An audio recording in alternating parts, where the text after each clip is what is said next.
রংপুরের তারাগঞ্জ উপজেলার হারিয়ারকোঠি ইউনিয়নে বাংলাদেশ জাতীয়তাবাদী মহিলা দলের দ্বিবার্ষিক সম্মেলন অনুষ্ঠিত হয়েছে। ডাঙ্গিরহাট স্কুল অ্যান্ড কলেজ প্রাঙ্গণে আয়োজিত এই সমাবেশে প্রধান অতিথি ছিলেন উপজেলা মহিলা দলের সভাপতি মোসাম্মদ শেফালী বেগম। বিশেষ বক্তা হিসেবে বক্তব্য দেন অ্যাডভোকেট মাকদুম, সাবেক উপজেলা আহ্বায়ক। সভায় নেতারা দলের মনোনীত প্রার্থীর পক্ষে ঐক্যবদ্ধভাবে কাজ করার আহ্বান জানান এবং তারেক রহমানের ৩১ দফার বাস্তবায়নে মহিলা দলের গুরুত্বপূর্ণ ভূমিকা তুলে ধরেন। বিস্তারিত থাকছে শফিউল মণ্ডলের প্রতিবেদনে। রংপুরের তারাগঞ্জ উপজেলার হারিয়ারকোঠি ইউনিয়নে বাংলাদেশ জাতীয়তাবাদী মহিলা দলের দ্বিবার্ষিক সম্মেলন শনিবার বিকেলে অনুষ্ঠিত হয়। ডাঙ্গিরহাট স্কুল অ্যান্ড কলেজ প্রাঙ্গণে আয়োজিত এই অনুষ্ঠানে স্থানীয় নেতাকর্মীদের মধ্যে উৎসবমুখর পরিবেশ দেখা যায়। সম্মেলনের প্রধান অতিথি হিসেবে উপস্থিত ছিলেন তারাগঞ্জ উপজেলা মহিলা দলের সভাপতি মোসাম্মদ শেফালী বেগম। বিশেষ বক্তা হিসেবে বক্তব্য দেন সাবেক উপজেলা আহ্বায়ক অ্যাডভোকেট মাকদুম। এছাড়া মোসাম্মদ আখি বেগম, মোসাম্মদ শাবানা বেগম এবং মোসাম্মদ রাইটি বেগম বিশেষ অতিথি হিসেবে বক্তব্য রাখেন। সার্বিক তত্ত্বাবধানে ছিলেন সাবেক সভাপতি ও বর্তমান ইউপি সদস্য মোহাম্মদ মজুমদার ইসলাম। বক্তারা বলেন, পুরুষ দলের পাশাপাশি মহিলা দলেরও মাঠে সক্রিয় ভূমিকা থাকা প্রয়োজন।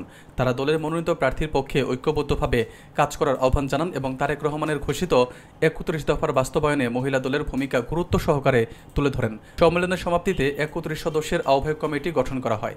এই দ্বিবার্ষিক সম্মেলন হারিয়ারকোঠি ইউনিয়নের নেতাকর্মীদের মধ্যে নতুন উদ্দীপনা ও উৎসাহ সৃষ্টি করেছে। আইন প্রণয়ন, শিক্ষার ব্যবস্থা, যুব সমাজ ব্যবস্থা সমস্তগুলো এখানে লেখা আছে এবং ৩১ সদস্য বিশিষ্ট একটা কমিটি। আমরা অতি দ্রুত আজকে আপনাকে একটা আমি ফরম্যাট দিয়ে যাব নিয়ম কানুনগুলো। অবশ্যই আপনারা সবাই জোরে বলেন সবাই।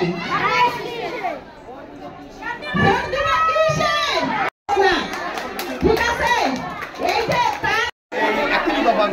এই সংস্কারের বিষয় এই ৩১ দফায় কিন্তু আমাদের দেশ নায়ক তারেক রহমান নিয়ে আসছে। মনে করে আমরা ইনশাল্লাহ এই ৩১ দফা বাস্তবায়ন একটা ভাষণ আমরা তারেক রহমানকে উপহার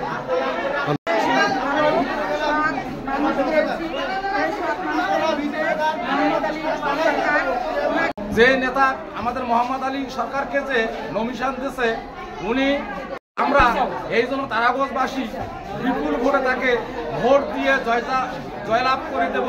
আমরা দেখি বিএনপির ঘাঁটি, তারাগঞ্জের মাটি, ধানের শীষের ঘাঁটি, এটা আমরা ভোটের মাধ্যমে তারাগঞ্জ বদরগঞ্জে 2 আসনে আমাদের মোহাম্মদ আলী চাচা মনোনয়ন পাইছে, আমরা যেন ভোট দিয়ে